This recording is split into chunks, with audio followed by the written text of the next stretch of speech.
Assalamualaikum warahmatullahi wabarakatuh. Di sini saya akan mempresentasikan tentang audit sistem informasi berbasis komputer. Sebelumnya perkenalkan, nama saya Fadlilatul Rosidah, NIM 2018-53029. Berikut penjelasannya. Audit sistem informasi berbasis komputer.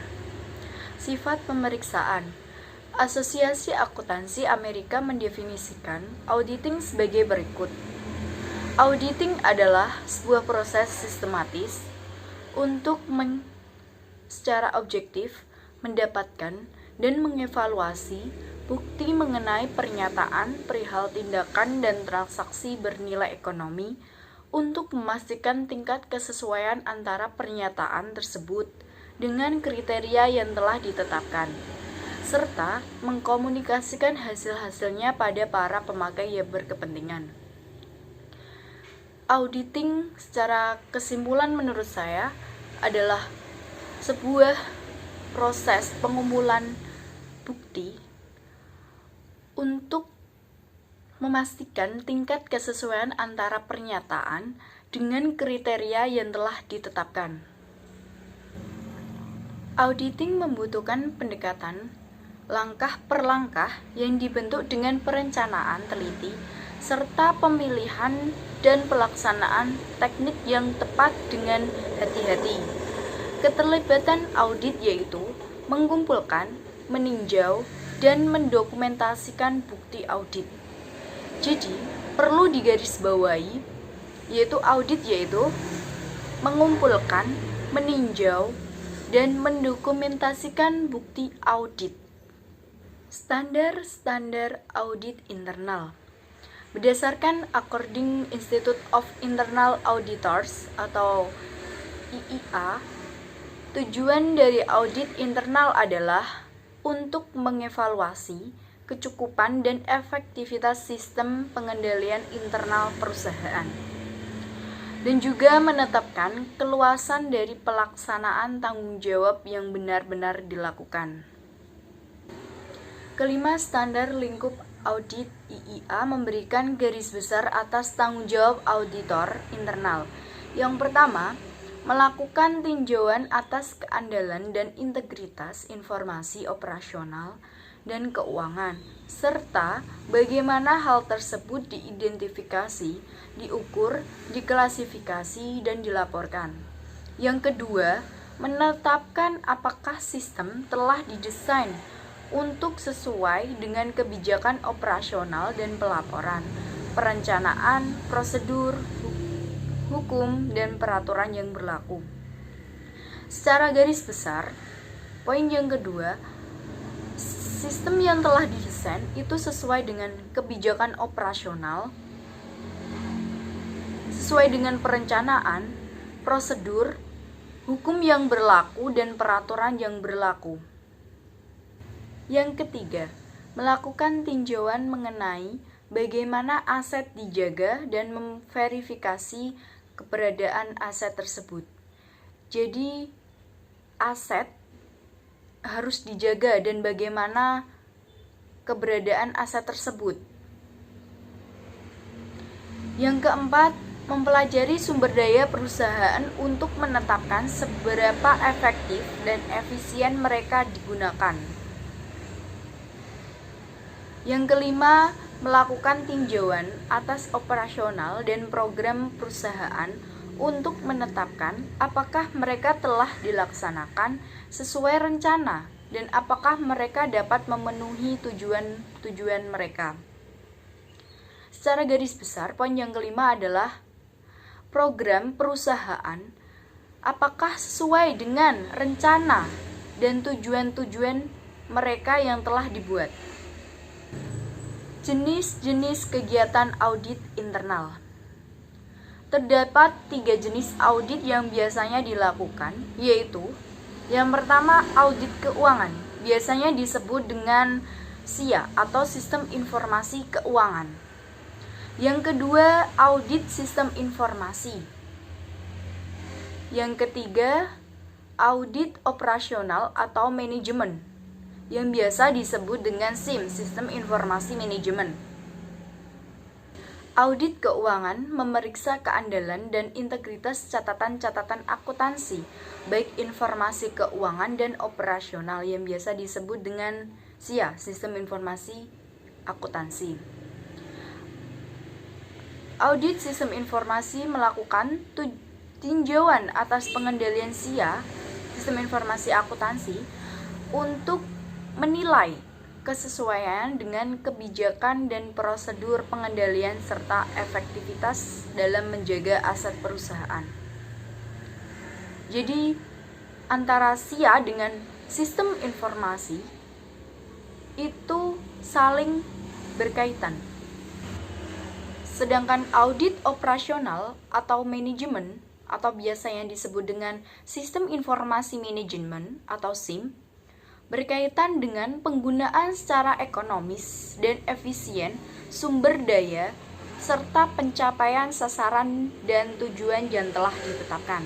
Tinjauan menyeluruh proses audit. Seluruh audit menggunakan urutan kegiatan yang hampir sama hingga dapat dibagi ke dalam 4 langkah. Langkah yang pertama adalah merencanakan audit. Bagaimana audit itu direncanakan? Yang kedua, mengumpulkan bukti audit. Bukti apa saja yang dikumpulkan? Yang ketiga, mengevaluasi bukti audit. Bukti audit dievaluasi apakah sesuai dengan bukti yang ada.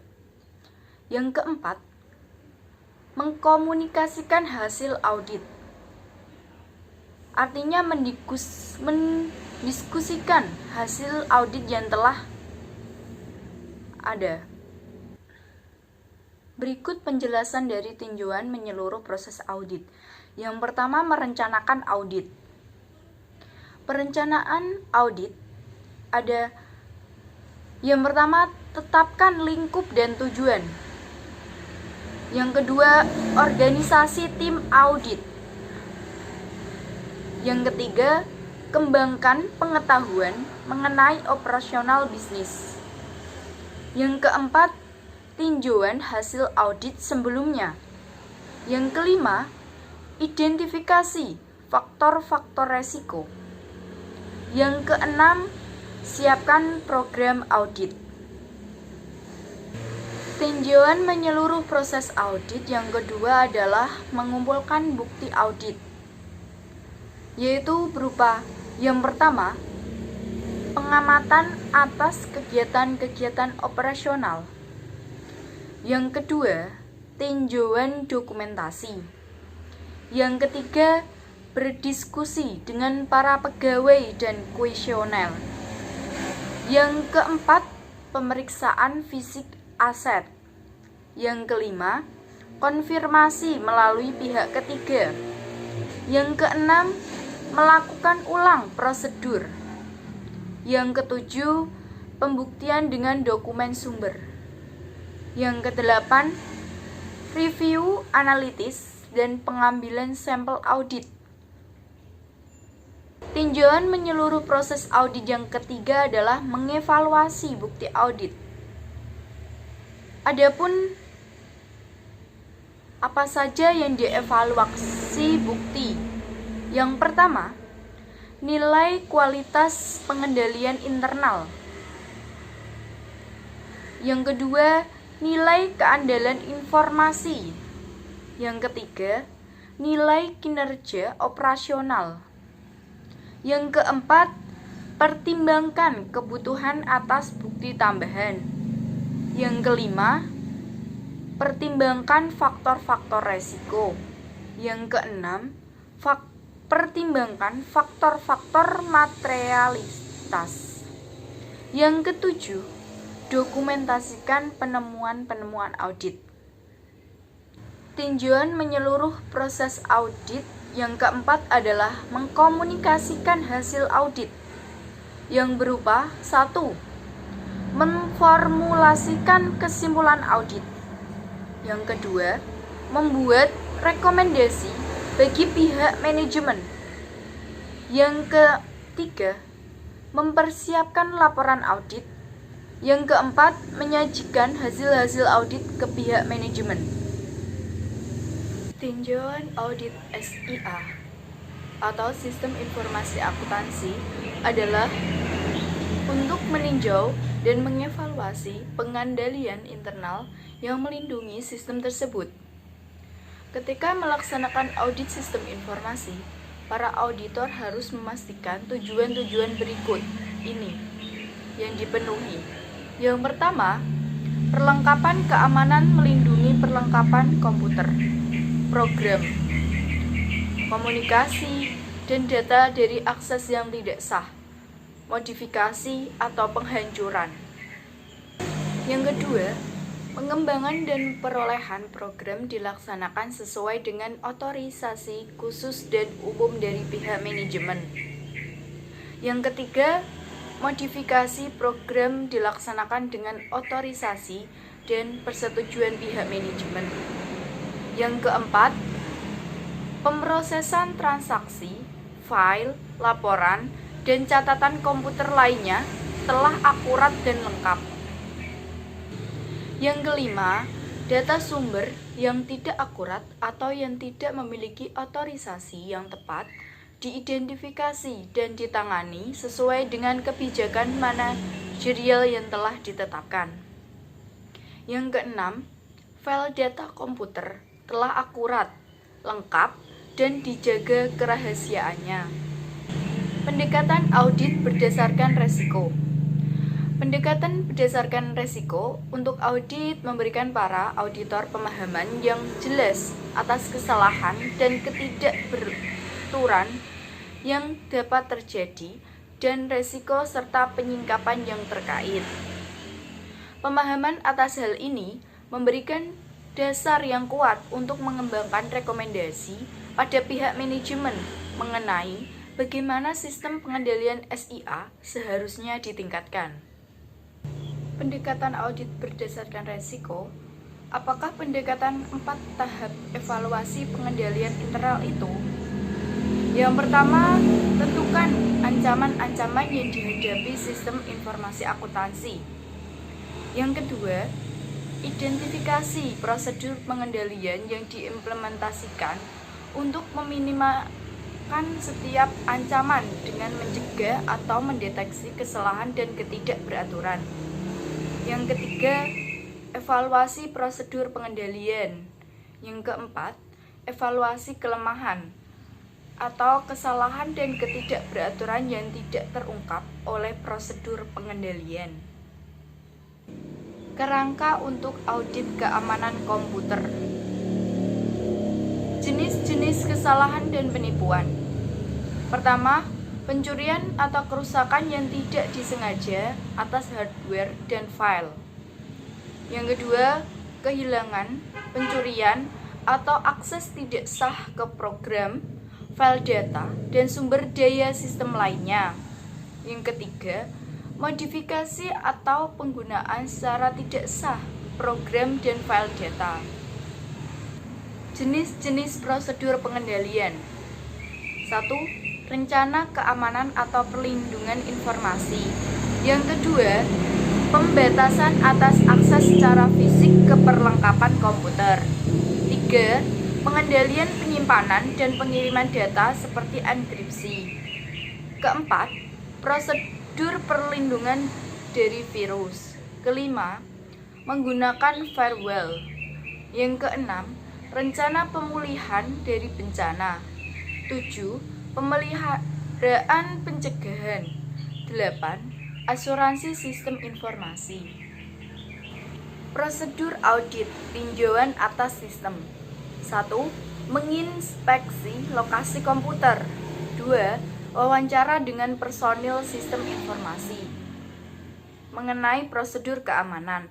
3. Meninjau kebijakan dan prosedur. 4. Memeriksa kebijakan asuransi apabila terjadi bencana atas sistem informasi. 5. Memeriksa daftar akses sistem. 6. Memeriksa rencana pemulihan dari bencana.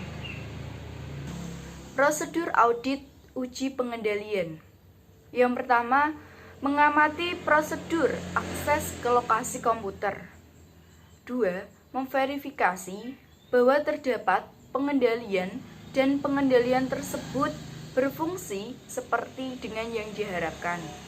Ketiga, menginvestigasi berbagai kesalahan atau masalah untuk memastikan mereka ditangani dengan benar. Keempat, memeriksa berbagai uji yang sebelumnya telah dilaksanakan. Pengendalian pengimbang. Yang pertama, kebijakan yang baik dalam hal personalia. Yang kedua, penggunaan pengendalian secara efektif. Ketiga, pemisahan pekerjaan yang tidak boleh disatukan. Terima kasih. Sekian dari presentasi yang saya sampaikan. Mohon maaf apabila banyak kesalahan dalam pengucapan. Saya mohon maaf sebesar-besarnya. Terima kasih. Assalamualaikum warahmatullahi wabarakatuh.